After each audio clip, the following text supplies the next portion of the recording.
नमस्कार। आज हम शिव खेड़ा की किताब है ना, जीत आपकी, बिल्कुल, बिल्कुल। उसके कुछ अंशों पर बात करेंगे। हाँ, यू कैन विन बहुत मशहूर किताब है। बिल्कुल। और इसका जो मूल विचार है वो बड़ा सीधा है कि भाई सफलता कोई किस्मत का खेल नहीं है। सही।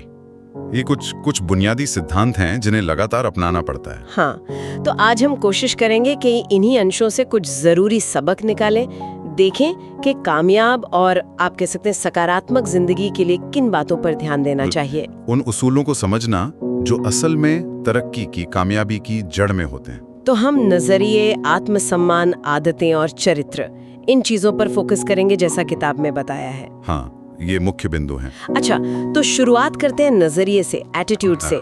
किताब में वो गुब्बारे वाले की कहानी है ना, हाँ। कि गुब्बारा चाहे किसी भी रंग का हो, ऊपर तो उसे वही ले जाता है जो उसके अंदर भरा है। बिल्कुल सही। मतलब हमारी जो अंदर की सोच है, हमारा नजरिया, वो बाहरी हालात से कहीं ज्यादा मायने रखता है।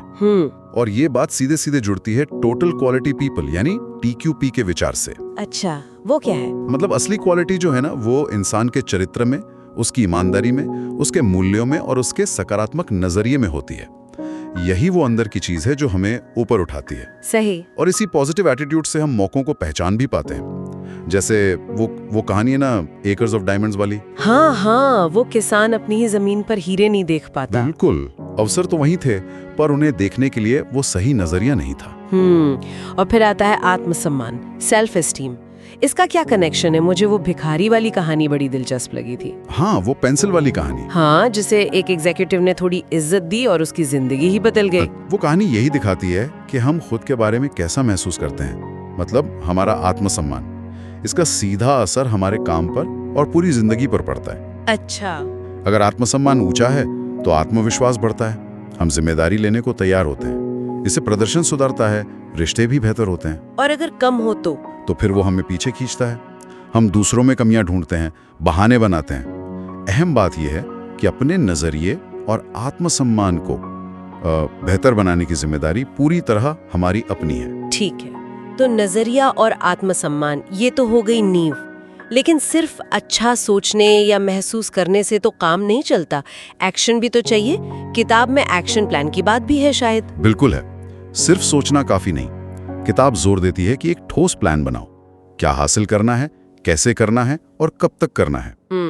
और लक्ष्य जो हैं वो स्मार्ट होने चाहिए, मतलब स्पेसिफिक, मेजरेबल, अचीवेबल। हाँ, रियलिस्टिक और टाइम बाउंड, स्पष्ट, मापने योग्य, हासिल करने लायक, यथार्थवादी और समय सीमा के साथ। बिल्कुल, ये आपको एक दिशा देता है, वरना आप बस गोल गोल घूमते रहेंगे। और इसमें आदतें कैसे फिट होती हैं?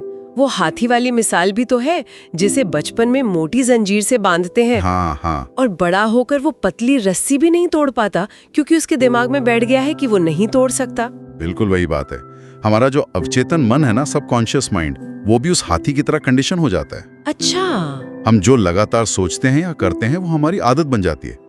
यहाँ पर वो GIGO का सिद्धांत लागू होता है, गार्बेज इन गार्बेज आउट। मतलब जैसा अंदर डालोगे वैसा ही बाहर निकलेगा। हाँ, जैसा इनपुट मन में डालेंगे वैसा ही नतीजा मिलेगा। अगर नकारात्मक सोच या बुरी आदतें हैं तो वो हमें बांधे रखती हैं, भले ही हम अब पहले से ज्यादा सक्षम हो गए हों। तो फिर इसका हल क्या है?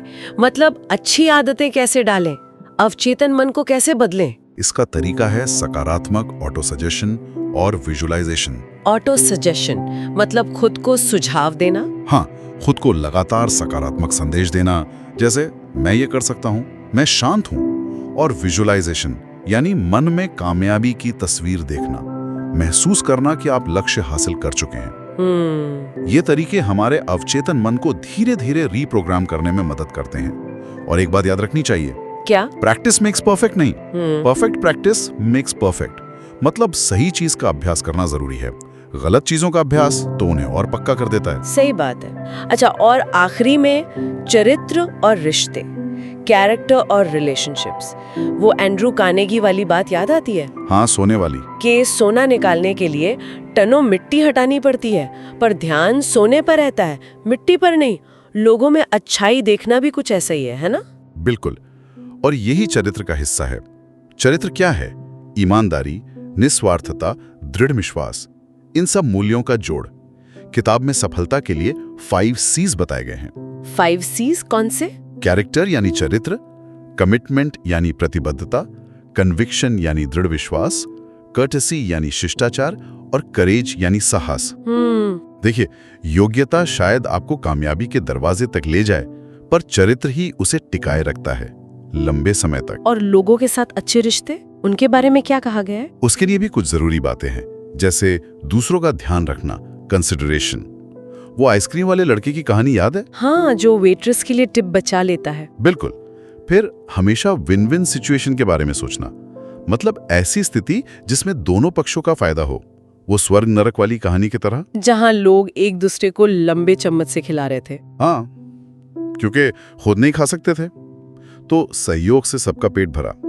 इसके अलावा ईमानदारी, सच्ची तारीफ करना और बहुत जरूरी, ध्यान से दूसरों की बात सुनना, ये सब मजबूत रिश्तों की बुनियाद है। और आलोचना अगर करनी पड़े तो वो रचनात्मक होनी चाहिए, व्यक्ति पर हमला नहीं बल्कि उसके व्यवहार पर केंद्रित हो, तरीके से कही जाए। तो कुल मिलाकर देखें तो सकारात्मक नजरिया, मजबूत आत्मसम्मान, स्पष्ट लक्ष्य और योजना, अच्छी आदतें और एक ठोस चरित्र, ये सब मिलकर ही कामयाबी का रास्ता बनाते हैं। हाँ, ये कोई छुपा हुआ राज या कोई शॉर्टकट नहीं है, ये तो बस सही सिद्धांतों पर लगातार चलने, मेहनत करने का नतीजा है। बिल्कुल। जाते जाते एक विचार और छोड़ जाते हैं। किताब में द ब्रिज बिल्डर नाम की एक कविता का जिक्र है। अच्छा, क्या है उसमें? एक बूढ़ा आदमी है जो एक नदी पार करता है, और पार करने के बाद वो रुककर पीछे मुड़ता है और एक पुल बनाने लगता है। अपने लिए तो पार कर चुका। हाँ, तो कोई पूछता है कि भाई तुम तो पार आ गए, अब ये पुल क्यों बना रहे हो? तो वो बूढ़ा कहता है कि मेरे पीछे एक नौजवान आ रहा है जिसने अभी ये नदी पार करनी है, हो सकता है उसे मुश्किल हो, मैं ये पुल उसके लिए बना रहा हूँ। वाह, सचमुच सोचने वाली बात है। हम अपने पीछे आने वालों के लिए कौन सा पुल बना रहे हैं? हमारी अपनी विरासत क्या होगी? बिल्कुल। इसी सोच के साथ आज की बात खत्म करते हैं।